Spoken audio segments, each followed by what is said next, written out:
नमस्कार, आप देख रहे हैं इंडिया अहेड। मैं हूं आपके साथ स्वाति बंसल। बुलेटिन की शुरुआत करते हैं कुछ खास खबरों के साथ। खबर भोपाल से है, जहां गोविंदपुरा विधानसभा क्षेत्र स्थित जम्बूरी मैदान में 30 अप्रैल को सर्व समाज का सामूहिक विवाह सम्मेलन आयोजित किया जाएगा। वहीं इस कार्यक्रम का भूमि पूजन क्षेत्र की विधायक और राज्य मंत्री कृष्णा गौर ने किया। इस मौके पर पार्षद शिवलाल मकोरिया, पार्षद ममता विश्वकर्मा और छाया ठाकुर सहित समिति के कई पदाधिकारी मौजूद रहे। वहीं सर्व समाज कन्या कल्याण समिति के अध्यक्ष विनोद साहू ने जानकारी देते हुए बताया कि अक्षय तृतीया के पावन अवसर पर 51 जोड़ों का विवाह हिंदू रीति रिवाज के साथ कराया जाएगा।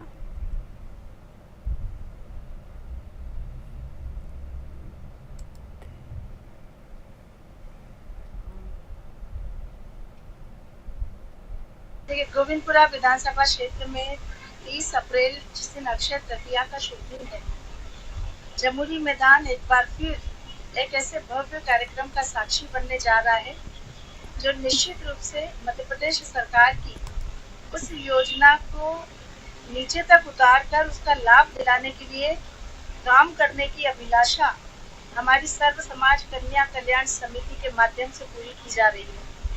मुझे हार्दिक प्रसन्नता है आज यह कहते हुए कि सर्व समाज कन्या कल्याण समिति के अध्यक्ष और बहुत ही ऊर्जावान मेरे स्नेही भाई आदरणीय विनोद साहू जी और उनकी पूरी टीम के नेतृत्व में लगभग 51 जोड़े इस सामूहिक विवाह सम्मेलन में शामिल हो रहे हैं। मध्य प्रदेश की भारतीय जनता पार्टी की सरकार लगातार इस बात का प्रयास करती है कि प्रदेश में रहने वाले गरीब परिवारों की बेटियों को भी सम्मान के साथ विवाह संस्कार आयोजित करके विदाई करने का अवसर उनके माता पिता को मिले और इस दृष्टि से हजारों लाखों बेटियों का विवाह इस सामूहिक योजना के माध्यम से किया गया है। कन्या कल्याण समिति के तत्वाधान में 30 अप्रैल 2025 को जम्बूरी मैदान में एक सामूहिक विवाह सम्मेलन होने जा रहा है, जिसकी भूमि पूजन आज राज्य मंत्री श्रीमती कृष्णा गौर जी ने यहाँ की है और इस आयोजन में 51 जोड़ों का सामूहिक विवाह सम्मेलन होगा। अभी समय है, इस समय में अगर और भी जोड़े हमारी संस्था को आते हैं तो किसी प्रकार की मनाही नहीं है, वहाँ हमसे संस्था से संपर्क करके और अपना विवाह इसमें करा सकते हैं। खबर जिन से है, जहां नशा मुक्त हरियाणा अभियान के तहत प्रदेश भर में निकाली जा रही साइक्लोथॉन यात्रा 23 अप्रैल को जिंद पहुंचेगी। वहीं 24 अप्रैल को इस यात्रा को मुख्यमंत्री नायब सिंह सैनी हरी झंडी दिखाकर रवाना करेंगे। इस अवसर पर जिंद के उपायुक्त मोहम्मद इमरान रजा ने सभी सामाजिक, धार्मिक और स्वयंसेवी संस्थाओं से आह्वान किया है कि वे इस जन आंदोलन में बढ़ चढ़कर हिस्सा लें। उन्होंने कहा कि ये केवल एक साइकिल यात्रा नहीं बल्कि नशे के खिलाफ जन जागृति का संदेश है। साथ ही डीसी ने बताया कि जिले में साइक्लोथॉन के पहुंचने पर जगह जगह स्वागत किया जाएगा और हजारों की संख्या में लोग इसमें भाग लेंगे।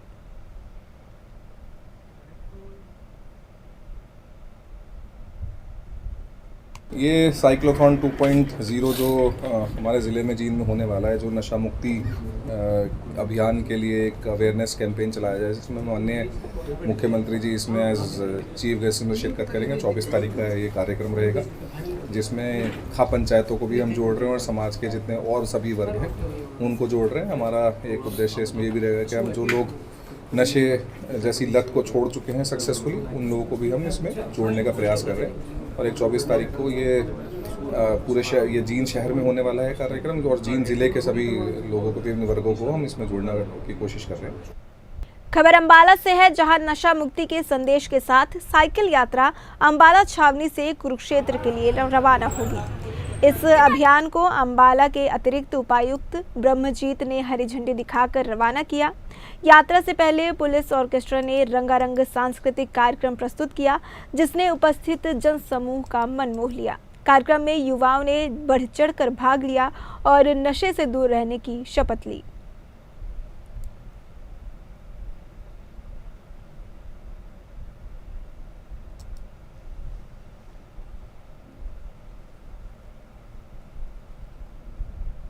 रिमार्क्स में भी बताया था, इसका मेन एम जो है वो यूथ को ड्रग से दूर करना है। तो ये दूसरा है जो ऑलरेडी ड्रग्स ले रहे हैं उनकी ड्रग्स को छुटवाना है बाय आप कह लो उसको मेडिकल कंसल्टेंसी से, डी एडिक्शन सेंटर्स के थ्रू, कंजर्वेटिव ट्रीटमेंट के थ्रू। तो मेन एम है कि ड्रग्स फ्री हमें हरियाणा बनाना है।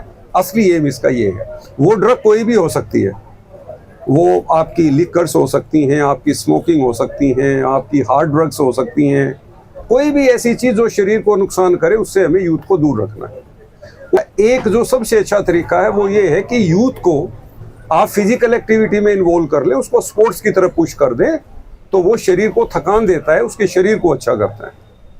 ये एक मैसेज है जो हमारे माननीय मुख्यमंत्री हरियाणा सरकार के द्वारा पूरे हरियाणा के अंदर ये यात्रा करके हम वो मैसेज पब्लिक को दे रहे हैं। खबर यमुनानगर से है, जहां खजूरी गांव के रविदास मंदिर में रविदास कमेटी की ओर से रक्तदान शिविर का आयोजन किया गया।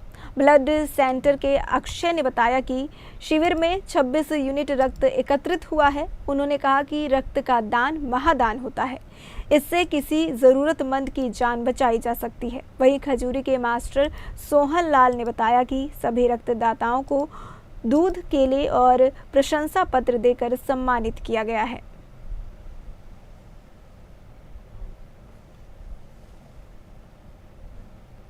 सर, मैं एज ए टेक्निकल सुपरवाइज़र हूँ श्री माँ ब्लड सेंटर में, जो जगाधरी में गोयल हॉस्पिटल है।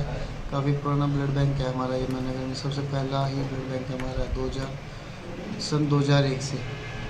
तो आज यहाँ खजूरी में आए हो आप? हाँ जी। तो किसने बुलाया था आपको यहाँ? सर, जो यहाँ की संस्था है, मंदिर की कमेटी है, उनके द्वारा हमें बताया गया था आज से 15 दिन पहले।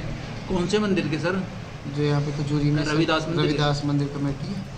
तो अभी तक कितना ब्लड हुआ सर? अभी सर 28 यूनिट्स हो चुके हैं। और इसमें फ़ायदा है, कोई भी अगर ब्लड डोनेट करता है तो उसकी मुफ्त में जांच हो जाती है।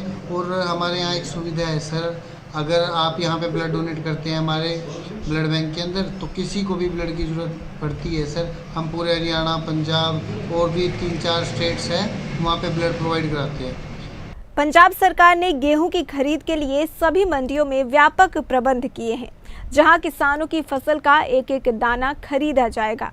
वहीं चेयरमैन बलबीर सिंह पन्नू ने आढ़तियों और किसानों से बातचीत करते हुए बताया कि मंडियों में 24 घंटे के अंदर किसानों की फसल खरीदी जाती है। निर्धारित समय में बेची गई फसल का भुगतान सुनिश्चित किया गया है, ताकि किसानों को अपनी फसल बेचने के लिए मंडियों में अधिक समय तक न बैठना पड़े।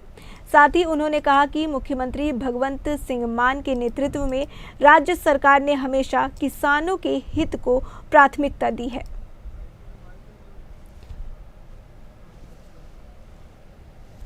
ਅੱਜ ਦਾ ਦਿਨ ਬਹੁਤ ਹੀ ਵਡਭਾਗਾ ਦਿਨ ਹੈ, ਜਿਸ ਦਿਨ ਦੇ ਵਿੱਚ ਅੱਜ ਕਿਸਾਨਾਂ ਵੱਲੋਂ ਜਿਹੜਾ ਪੁੱਤਾਂ ਵਾਂਗੂ ਪਾਲੀ ਹੋਈ ਫਸਲ ਅੱਜ ਮੰਡੀਆਂ ਦੇ ਵਿੱਚ ਲਿਆਂਦੀ ਆ, ਤੇ ਆੜਤੀ ਸਭਾਨ ਜਿਹੜੇ ਨੇ ਕਿ ਇਸ ਚੀਜ਼ ਦਾ ਇੰਤਜ਼ਾਰ ਕਰ ਰਹੇ ਸੀ, ਤੇ ਮੌਸਮ ਵੀ ਬਹੁਤ ਵਧੀਆ। ਤੇ ਅੱਜ ਸਾਡੇ ਹਲਕਾ ਇੰਚਾਰਜ ਚੇਅਰਮੈਨ ਪੰਸਬ ਬਲਬੀਰ ਸਿੰਘ ਜੀ ਪੰਨੂ ਖਾਸ ਤੌਰ ਤੇ ਅੱਜ ਮੰਡੀ ਦੇ ਵਿੱਚ ਫਸਲ ਦਾ ਰੇਟ ਲਾਉਣ ਵਾਸਤੇ ਆਏ ਨੇ। ਗਵਰਨਮੈਂਟ ਦੀਆਂ ਹਦਾਇਤਾਂ ਦੇ ਮੁਤਾਬਕ ਸਰਦਾਰ ਭਗਵੰਤ ਸਿੰਘ ਜੀ ਮਾਨ ਦੇ सरकार के हेठ उन्होंने दी हदायतों मुताबिक किसानों की एक एक दाना जड़ा चुकया जाएगा, तो उसका वाजिब मुल जड़ा सरकार देंदी है तो देंदी रहेगी।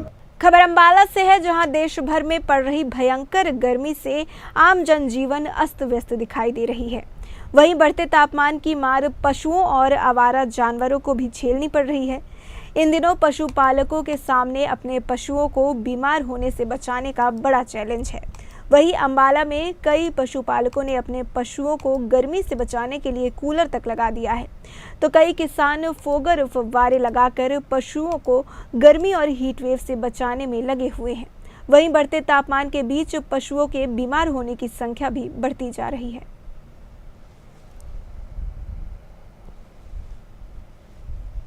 मैम, ऐसे जैसे अब गर्मी ज़्यादा बढ़ चुकी है, इस वजह से हम दोनों टाइम भैंसों को नला रहे हैं, पानी टाइम से पिला रहे हैं, पंखे लगे हुए हैं, जालीदार है, चारों तरफ से खुला है, जिससे हवा बढ़िया आती है, कोई दिक्कत नहीं। शाम को एक बार फिर नलाते हैं, 3 टाइम ही पानी पिला रहे हैं इनको बढ़िया से।